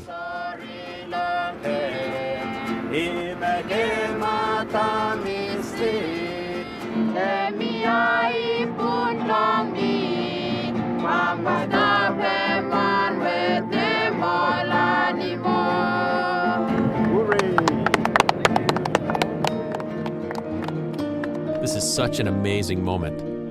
Although everyone is enjoying themselves, we're all aware of the enormous danger that lurks behind us. We are, after all, signing our registry on a lava bomb. Hey!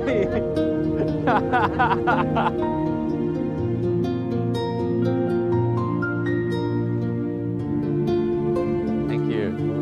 Thank you.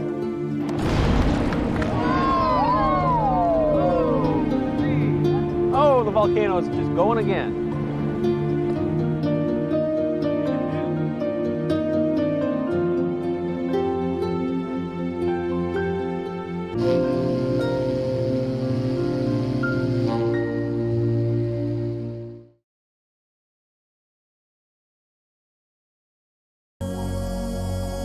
lava lake in Nyiragongo volcano is one of the most incredible sights on our angry planet. In 2002, the volcano erupted, killing many people, splitting the city of Goma with a river of molten lava, and making refugees out of over 120,000 people.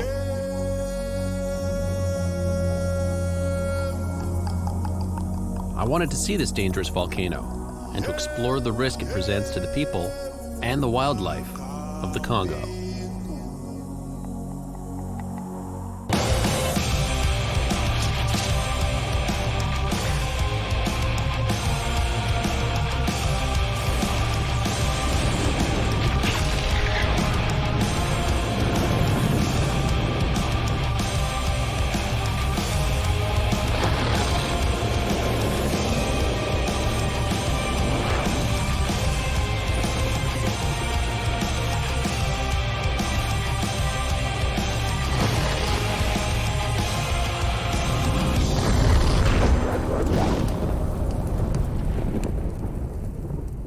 Right now, I'm on my way to the Democratic Republic of Congo. In 2002, the Nyiragongo volcano there erupted, sending a river of lava into the city of Goma.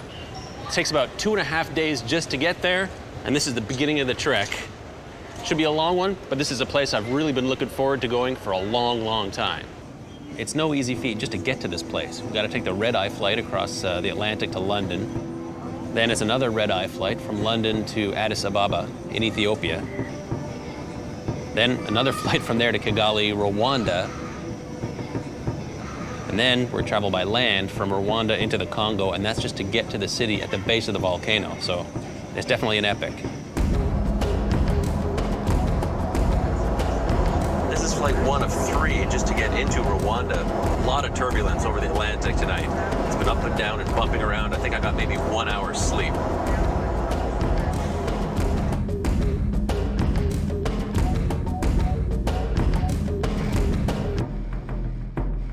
Well, there's a reason why they call it the red eye.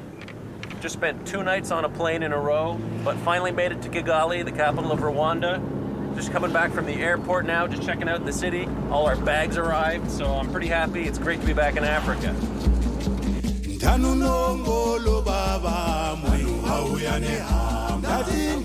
The people of Rwanda and Congo have an amazing spirit. With everything that's happened in this place, they're still so full of life. There's a rhythm to life in Africa. You can feel it the moment you arrive.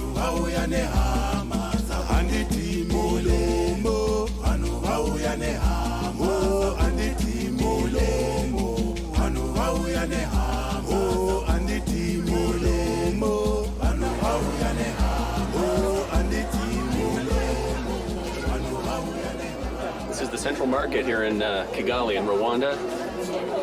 It's a very busy place. As I shop for provisions for the trek, there's a definite tension in the market. Everyone knows I'm a stranger, and people seem to be keeping a close eye on me.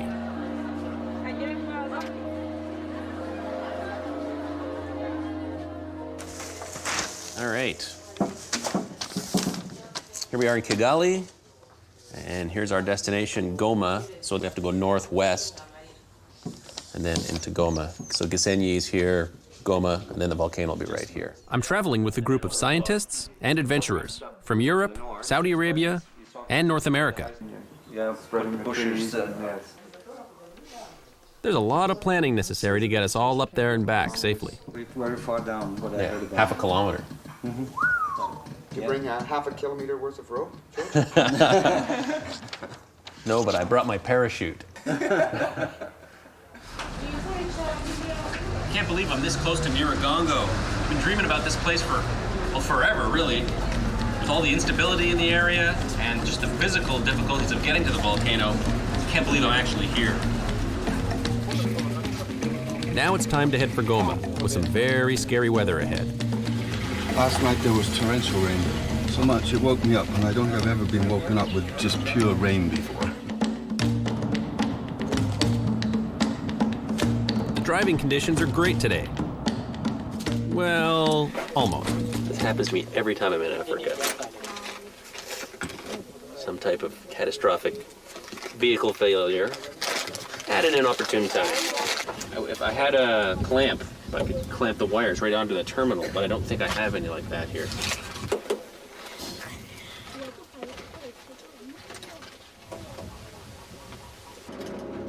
Eventually, we get the van fixed and press on.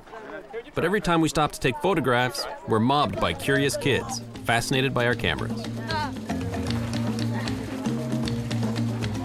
All right.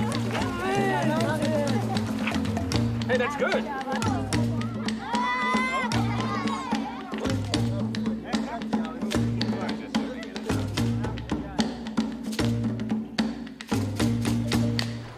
As darkness falls, we get back on the road. But of course, now the headlights won't work, and we have to pull out one of our movie lights to try and illuminate the sea of humanity on the side of the road. Okay, this is probably one of the hairiest adventures yet. We're actually on a dirt road in rural Rwanda, no lights. Headlights are gone from the car because of an electrical problem we had earlier in the day. It's probably only a matter of time before we end up in the ditch.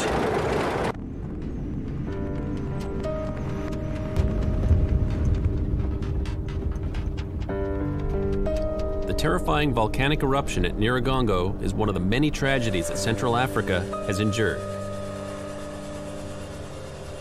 In 1994, Rwanda suffered through one of the worst genocides of modern times. The memory of it is still fresh. It left millions either dead or homeless.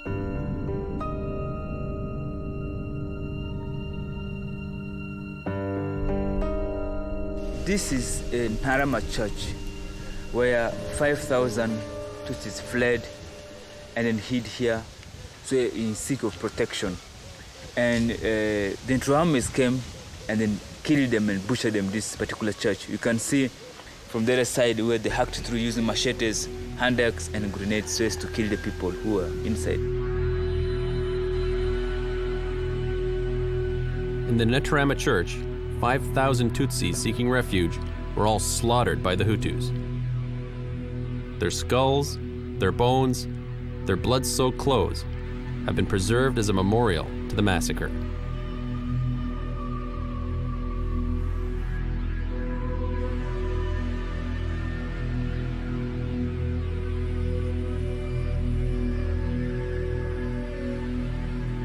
Unimaginable.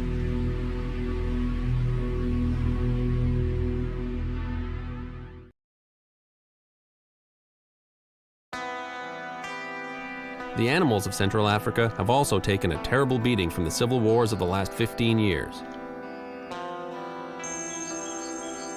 I wanted to see how the mountain gorillas living on the Virunga volcanoes, the famous gorillas in the mist, were doing. This jungle path leads up through the Virungas, and it's one of the only places on Earth where you can see the rare mountain gorillas. Only about 700 left on the planet. They're hard to find, too.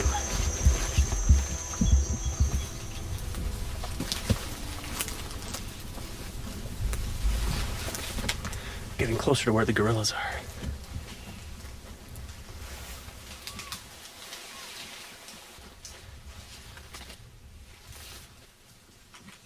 What a remarkable sight.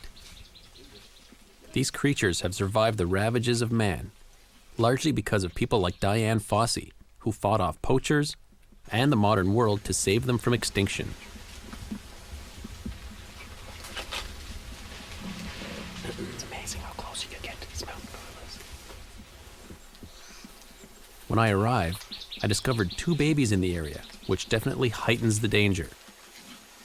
This baby looks cute, but if the adults sense any threat from us, we'd be in serious danger, and I wouldn't stand a chance against a 400-pound silverback. There are only 700 of these magnificent animals left in the world, and they're constantly being threatened by poachers. This is no petting zoo. Even though we only had 1 hour with the gorillas, it's pretty amazing to see. They're so much like us, playing, fighting, hanging out with each other, sleeping. Awesome, amazing.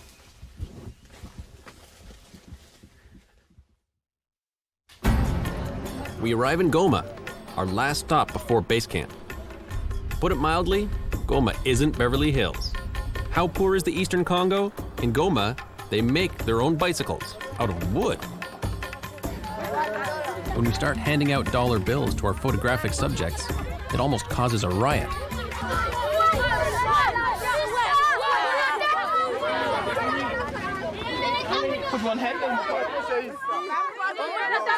It's a rough scrabble border town, and as we arrive, they're about to have their first elections in 45 years, so tensions are high. Watch out, there's some soldiers here, guys. It's a checkpoint or something. Oh, yes. Okay, we're in Goma right now, and we just got stopped for filming, and some kind of secret police or some kind of ununiformed police officer just pulled us over, and we've been dragged over to the Bureau of Finance to have to pay up for a for a permit. I mean, we could have got arrested, but we were kind of warned about Goma. It's a bit of a rough town, so I'm kind of doing this on the sly. Okay, so we finally got our filming permit here, so we had to stop in. We were delayed for 20 minutes, half an hour, not too bad by African standards. And we're back on the road again. But not for long. I didn't hear you. What you said? That one. C'est lava. No? No? Okay. All right. What was that? Don't make pictures. Don't take pictures. Well, our car just got stopped again, second time. There was a checkpoint with numerous soldiers. I don't know how many more checkpoints and stops we'll have along this route, but Goma is definitely a rough place. In 2002, Nyiragongo had a massive eruption that sent lava flowing right through the city of Goma. The disaster brought more hardship to a city that has suffered war and poverty for decades. While in Congo, I met with Jacques Durieux, a French scientist who's been living in Goma and studying the volcano for 30 years. During the last eruption in 2002, we have been extremely lucky because the lava flows through that detent of the city were moving at a speed between 5 and 8 kilometers per hour, allowing the people to run away. If we do have in the city lava flows at a speed between, 20 to 40 kilometers per hour, it will be a huge catastrophe. That eruption just occurred after 11 years of war. And the volcano was more impressive to the people than the 11 years of war. This lava flow actually split the city of Goma right in half. Crossed the road, crossed the airport, went right into the lake, Lake Kivu. It was the lowest fracture point on the volcano. And it's an extremely wide lava flow here, and literally it divided the city right in half. The lava of Nyiragongo is some of the fastest flowing in the world. In the 1977 eruption, even elephants were caught by the roaring river of lava. Although even with our filming permit, we can't film at the airport, so you can't see the lava across the tarmac, but it's quite a sight to see, cut right through the middle of the city and all the way down to the lake. It's tremendous seeing this. It must have been incredibly hot. What a sight back in 2002 when this came through.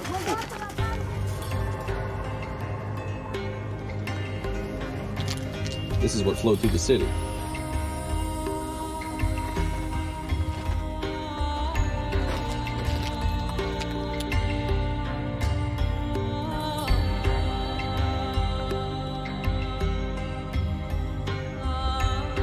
In 2002, cars and trucks were engulfed before they could be moved, and they're still there today, a permanent reminder of the power and unpredictability of an active volcano. See the boy peeking out from the back of that rusted truck? Hard to believe, but that's his home now. If Nyiragongo blows its stack again, what will happen to this shanty town and the people that live in it?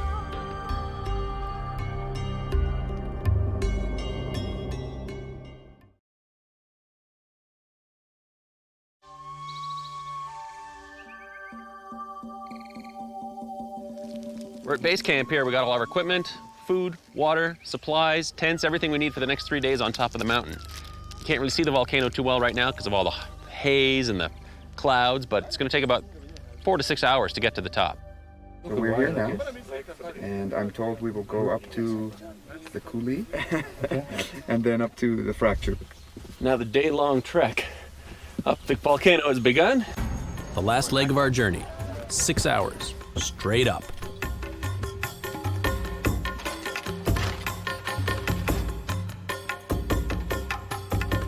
The local porters are incredible. This is a challenging climb, and these guys do it at speed.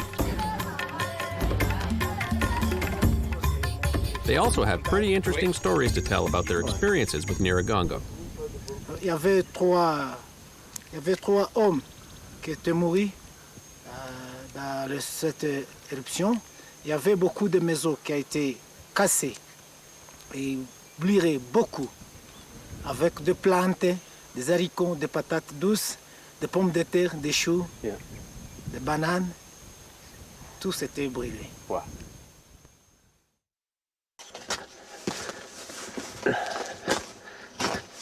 This is one of the fissures from the 2002 eruption. Right along here, lava poured out towards Goma.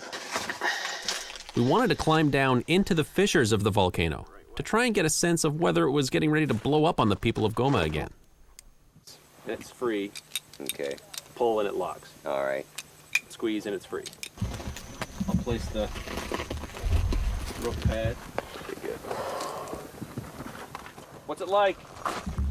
But in spite of all our preparation, it's just too hot. It gets pretty tough to take after a while. Not worth going any deeper. Not without an air-conditioned suit. When the lava flowed through here in 2002, this was actually a rainforest. And you see a lot of these casts from the trees that used to be here. The lava flowed around the trees and then burned the trunks out. So you've got these holes all the way up the path to the summit.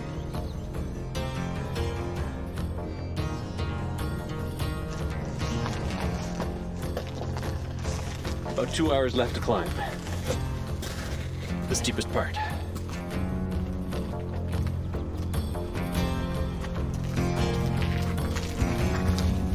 Just keeps getting steeper and steeper.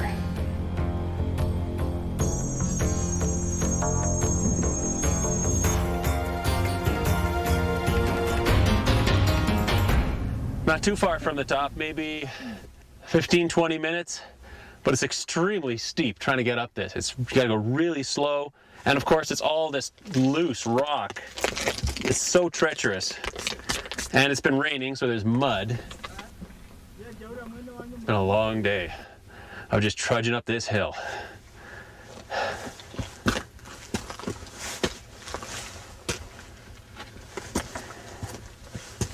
I can't wait to get to the top of this thing. It's about bloody time.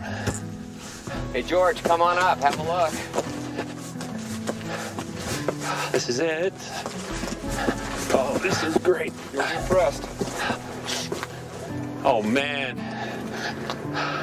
That is awesome. Congratulations, guys. We made it. Congratulations. That's what I'm talking about. Look at that. Welcome to the top. After 5 years of planning, 5 days of traveling, and 5 hours of climbing,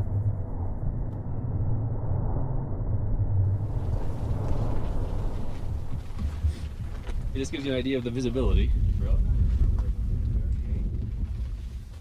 since we're socked in with cloud right now, there's nothing we can do. Just waiting for the Nyiragongo weather to clear.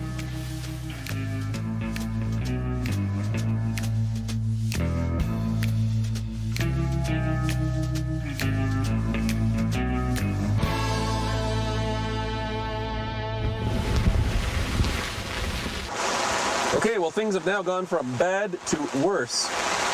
Much worse. Before we had fog, and now we've got torrential thunderstorms. It's pouring down right now.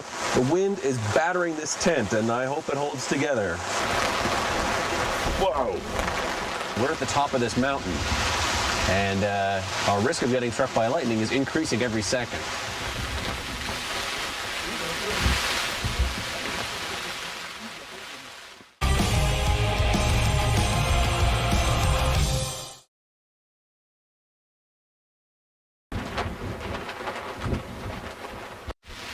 This storm has been absolutely relentless. It hasn't given up for almost 2 days now.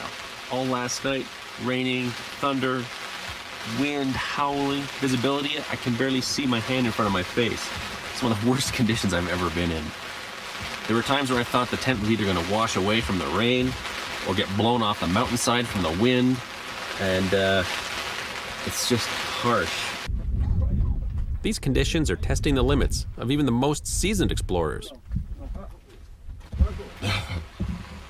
The mouth feels disgusting, my back is sore, I'm hungry, extremely tired, slightly dehydrated, and I want some good weather. It looks like fog, but we're actually in the cloud deck, so hopefully it'll burn off later today when it warms up a bit, but for now, we're not seeing lava, we're not seeing the crater. I can barely see 10 feet ahead of me. It will change. Just wait a minute or two. Oh, it'll change. It'll get much, much worse. Because of the deteriorating weather conditions, we use our satellite phone to relay information about our situation. Oh yeah, the crater is absolutely huge, and I'm really hoping that it clears out before we have to come back down the mountain to get another good look at this thing. So we're basically on 24-hour watch, and if anyone sees it clear up, then they let everybody else know.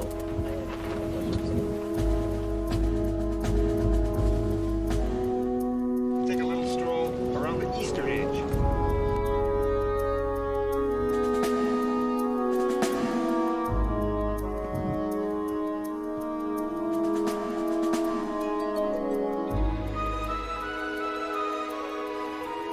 The thunderstorms have cleared off and it's finally stopped raining, and now you can finally get a really good look at the lava lake down there, about 500 meters straight down. After months of planning and a long, back-breaking journey, we've made it. Now, we wait for darkness to witness one of the rarest and most spectacular sights on the planet, Niragongo.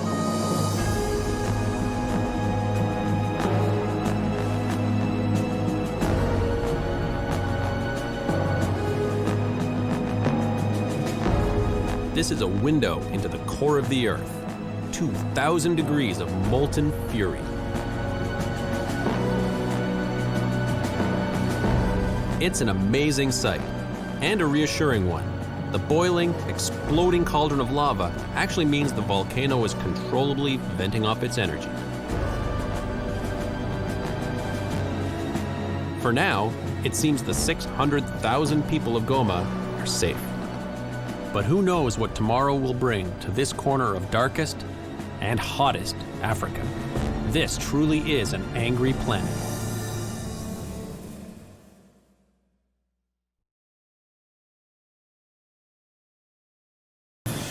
I'm constantly getting myself into hot water. This time, it's boiling hot. Ah! Oh! Ow! This is insane. I can't believe I'm actually contemplating doing this. Everything okay? Complicated. On my list of things to do, don't get poached. Number 1.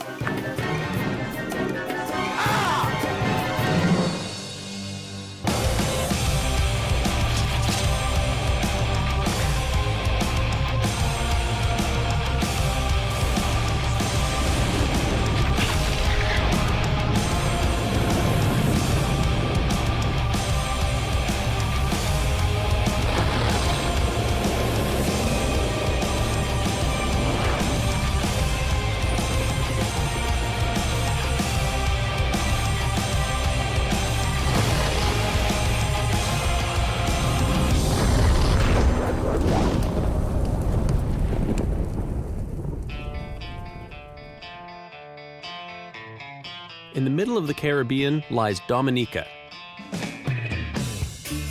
a rugged island with all the usual beauty and charm of the West Indies, with one special feature particularly attractive to me. It is among the most volcanic places on Earth and home to one of the craziest natural phenomenon I have ever seen. Nestled deep in the most inaccessible part of the island is a lake, heated to the point of boiling by the intense volcanic activity that lies beneath it. After some initial research, I discover that no one has ever been crazy enough to do extreme exploration of this site, until now. So, the plan is to build a custom traversing rig, somehow get it across the 300-foot boiling gorge, and secure it at both ends. Then, go out on the line for a once-in-a-lifetime experience. But is it even possible? there's only one way to find out. My first trip here is to explore. So I just arrived in Dominica, and I'm heading over to the other side of the island where the boiling lake is. The driving is insane, the jungle is beautiful, and the whole point right now is I need to figure out if I can actually do this traverse across the boiling lake. I don't even know if it's possible to do that right now.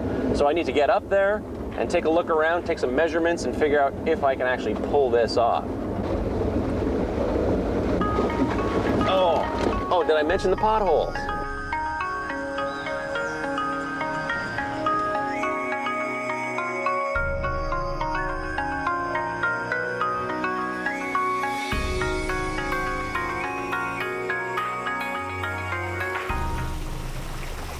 Here at Soufriere Sulfur Springs, hot volcanic rocks underground heat the groundwater, which then wells up and flows downstream. This water's hot enough, almost hot enough to make soup with.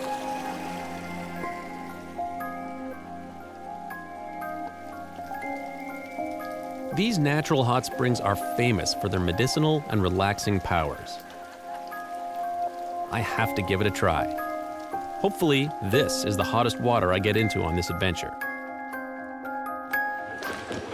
There's geothermal activity all over Dominica, including underwater. It's off of the Champagne Reef.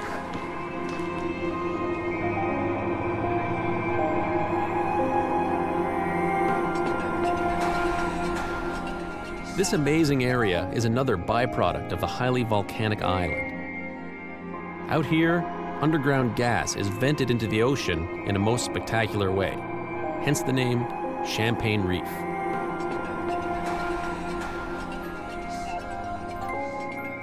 But where I'm going next is not so peaceful. So this is the trail to the boiling lake. It takes a few hours to get up there, and it's a pretty rough trail. The idea right now is to get up there and take a look and see how feasible it is to rig the ropes and without doing too much environmental damage. See how it goes. After a tough 4-hour hike, we get to the lake. Also put some tension on it. I've come here with rigging and climbing experts Richard Matawi and Jeffrey Charles, who will lend their talents to this challenging expedition. Just gonna take a little trip around the outside perimeter of the boiling lake, see how difficult it is to get access to the other side where we're gonna tie the ropes off. Now the climbing gets even more difficult. The jungle on this side of the lake is so dense, it makes it almost impossible to walk.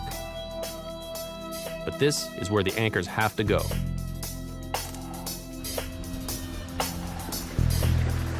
Okay, well this is encouraging. The boiling lake is very active. I'm able to get around to the other side to secure some anchors. And then the next step is to come back here and string the rope. I'm looking forward to it. It's a little scary though. No, really, it's really scary. Time to get off this volcano and on to the next major hurdle. The boiling lake is a UNESCO World Heritage Site, and the government of Dominica takes its preservation very seriously.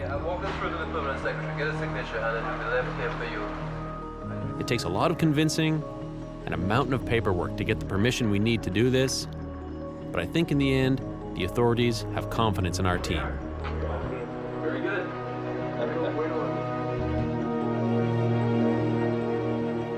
Back in Canada, I fly out to the Rocky Mountains and pay a visit to Dave West.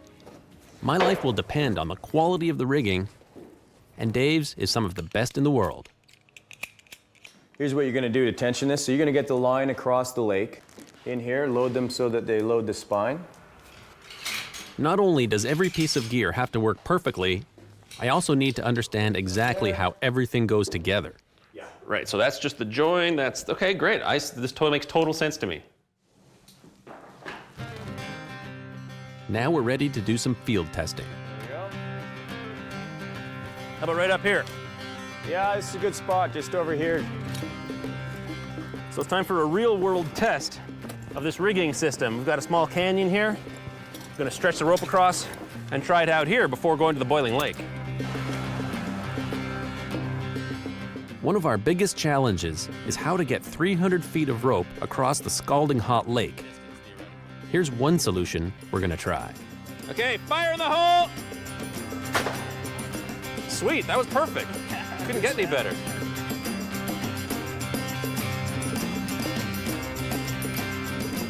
Oh, this will be fine. Look at that, that's gonna be great. Yeah. Okay? Yep. It's all working great on a nice clear day in Alberta. Hold there. But will the system keep me alive over a wild, unpredictable boiling lake in the Caribbean? I return to the highly volcanic island of Dominica, where, after months of planning, I'm going to attempt to be the first person to traverse the incredible boiling lake hidden deep in the jungle. Okay, so this is it. I've returned to the West Indies. I'm back in Dominica. All my copious amounts of equipment made it, which is a miracle in itself. And now is the big trek up to the boiling lake. But before we do that, we have some major hurdles to get over. The rope rifle didn't have the range we needed, so I still have to find a way to get the lines to the far side of the lake. My buddy, Mark Robinson, an experienced archer, suggests this alternative approach. That's easy. Just tie some fishing line to the arrow and let her rip. I think this is gonna work. So many preparations, so many details, and any single one of them will result in a catastrophic failure if it's overlooked. Kind of stressful. So tomorrow's the big day, the big hike. I hope we got everything.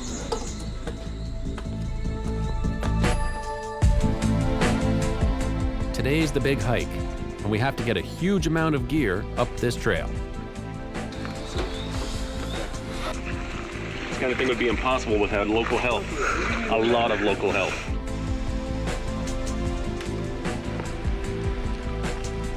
Now it's 4 hours of hiking on rainy, slippery jungle trails.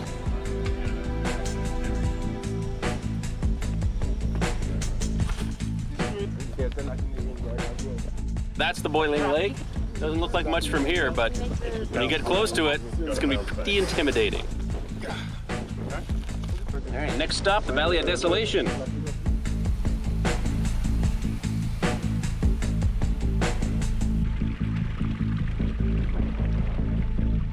I've made it to the Valley of Desolation, and this place is as bizarre, if not more so, than the boiling lake itself. Here you can get up close to these gas vents, fumaroles, and mud pots. It's like being on another planet. This place is giving me an up-close perspective of what awaits me if I fall in the lake. The hot mud produced in this area is not only volatile and dangerous, it's also great for my complexion.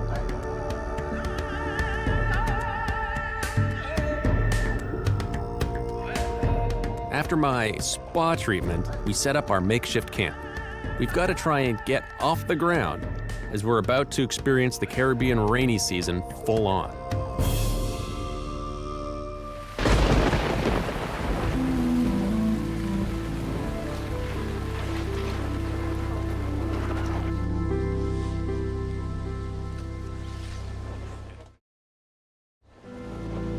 Last night was rough. We had torrential rains numerous times last night. High winds, blowing everything around. Horrible night, so wet and cold. The Dominican jungle in the rainy season, it's not a very happy place. So we're gonna try and rig everything up and get out of here as quickly as possible. I don't want to spend too many more nights here. The energy for the morning, all in one pot. You know what totally blows my mind? Is that we had so much rain last night, and yet you look out at the lake and it's still violently boiling. All that cold water that got dumped in there last night hasn't even affected the lake. So that gives you an idea of how much energy and power there is here.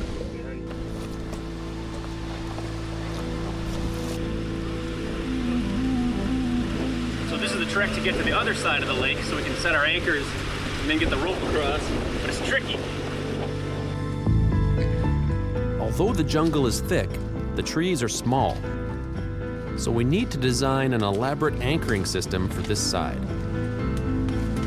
This one here, we got this one here, and this one up here. We should be fine. The trees are pretty good, but we're sort of, and we're pulling them uphill. We're doubling the webbing, right? All right, what we're gonna do is... Once it's tensioned, then it's just forget about it. Big difference together. We're gonna do another hand, a quick other hand, and then we're gonna pass it the other side of the tree. It takes hours, but I think we've got an anchoring system that'll hold me. I hope.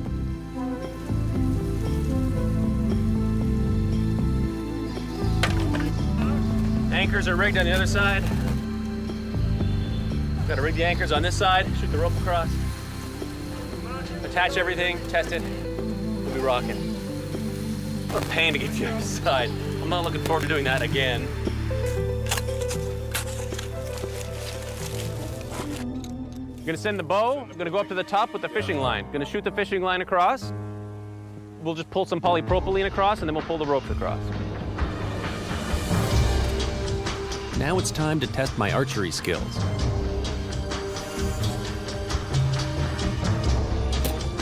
I take my best shot, but will it make it across? I'm making final preparations for my traverse across the boiling lake of Dominica. I have to shoot an arrow 300 feet to the other side. Jeffrey, you see it? You got it on your side? Looks like Mark's idea was a good one.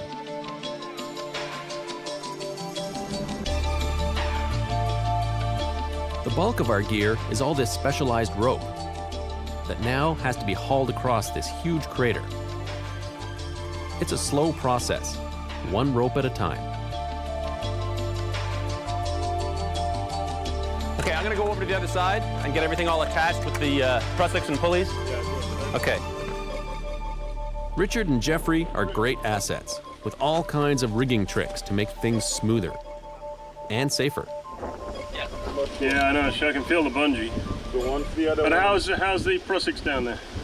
Are they holding? Yep. The big moment. See if we can actually get this rope tight. Just give it a gentle pull with the four of us, just nice and easy. So the high line looks like it's holding right now. Not sure how much tension we want to put on it. Depends how much sag there is. I don't want to go become the human tea bag.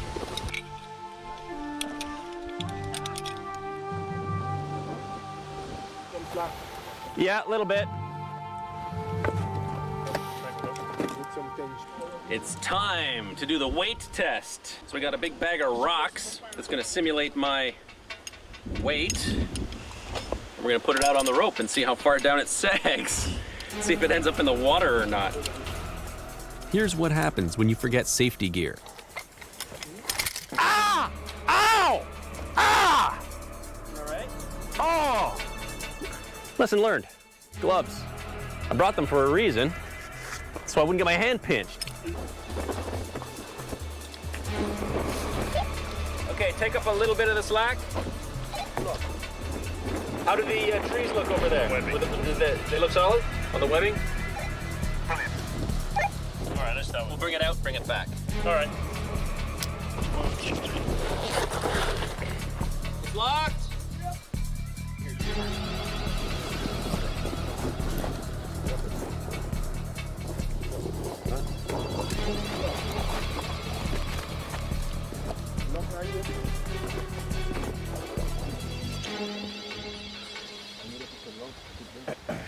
It's kind of creepy watching those bags go over the side, knowing that in a few minutes it's actually going to be me. This high line is looks pretty secure. I wanted to come down low right beside the lake to see what it looks like from the bottom. There's a reason why this has never been done before. When you look out and see these weights dangling above the lake and think that it's going to be a person, and you can feel the heat coming off of this thing. It's a good 40 feet above the lake. All right, so I'm measuring about 78 degrees Celsius. That's extremely hot, scaldingly hot just here. And this is where the cold water meets the hot. So out there, it's gonna be a lot hotter.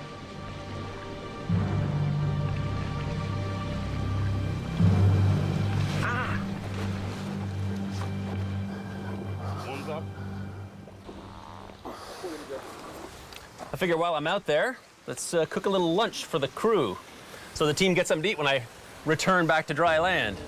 Yeah, reason to bring you back. Yeah, exactly.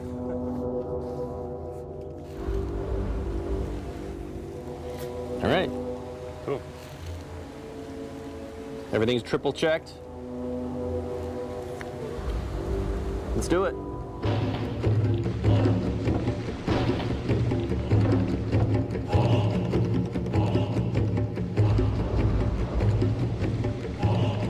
Give us a sign when you're ready. Ready? Okay, we're ready. I'm gonna let out a foot. Some last-minute tweaks add to my anxiety level.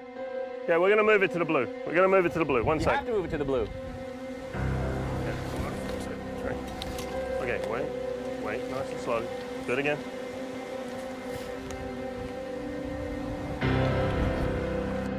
Okay, we've got 1 foot. Now you do 1 foot. The unstable crater's edge makes the entry point treacherous. Whoa. This is the point of no return. Okay, my full weight is on the rope now. But will the rigging hold? It's all down to this. Just me and the boiling lake. Whoa. After months of planning, it's time to make a commitment. Okay, my full weight is on the rope now. My life now depends on how well we rig these ropes. George, you okay? So far, so good.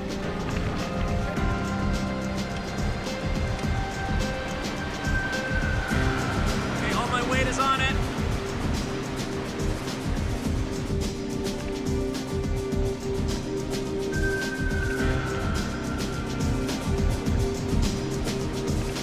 How are the trees and everything? Are they taking it well? Everything's good here. You want to go further out? Yes, I want to go further out. I want to get right out where the lake is most violently boiling. Give it more, give it more. Of course, I have no idea how hot it'll be out there. The lake is fantastic. It's boiling like mad. Everything is holding. So far. All right, let me drop the eggs down. I can't believe you can cook eggs in a lake. But the intense heat and steam is starting to get to me. Yeah, I'm getting pretty steamed out here. It's pretty hot. Bring me back in, please.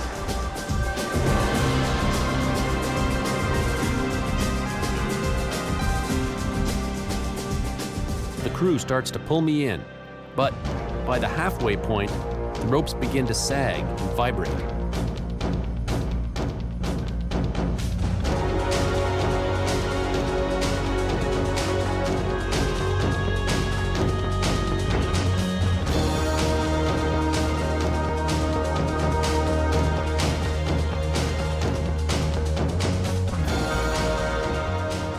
Everyone is pulling furiously as I struggle to get into position.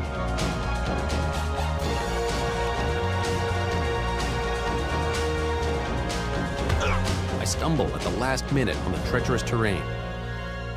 Oh, back in. But Richard manages to help me to safety. Now, watch this. This is going to be real fun. Another world's first. No one has ever been dangled above the boiling lake before. Took a lot of preparation and it's a bit scary, but mission accomplished. I made it. Another successful adventure. Well, almost.